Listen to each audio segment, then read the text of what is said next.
سلطان صلاح الدین ایوبی اسلامی تاریخ کا ایک شاندار کردار تھے۔ وہ خود نسل سے تعلق رکھتے تھے اور عراق میں پیدا ہوئے تھے۔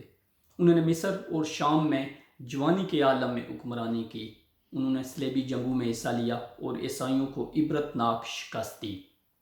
انہوں نے فلسطین کو فتح کیا اور اس طرح قبلہ اول بیت المقدس 90 سال بعد عیسائیوں اور یہودیوں سے چھڑایا۔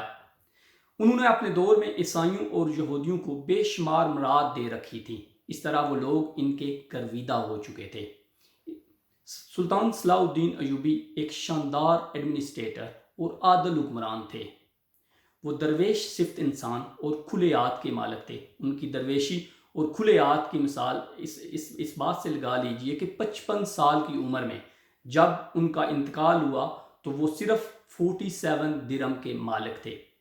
ان کے دور میں مسلمان اور اسلام کئی براعظموں تک پھیل چکے تھے اور ان کی یہ پیش قدمی ابھی تک جاری تھی۔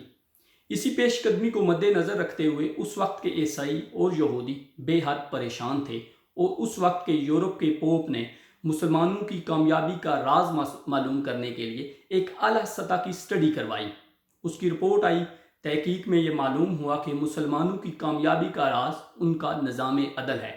مسلمان آج بھی حضور علیہ الصلوۃ والسلام کے اس فرمان پہ عمل کرتے ہیں کہ حضور علیہ الصلوۃ والسلام نے فرمایا کہ فاطمہ بنت محمد بھی اگر چوری کرتی ہے تو خدا کی قسم میں اس کے ہاتھ بھی کاٹ دوں۔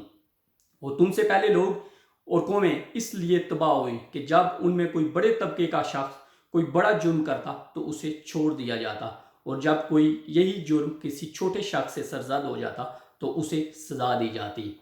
یہ سنتے ہی اس پوپ نے سر ہلایا اور کہا کہ ہاں، ہم ہی وہ قوم تھے۔ جب ہم میں کوئی بڑا شخص بڑا جرم کرتا تو اسے ہم چھوڑ دیتے ہیں، اور جب کسی عام شہری سے کوئی عام جرم سرزد ہو جاتا تو ہم اسے پھانسی تک چڑھا دیتے ہیں۔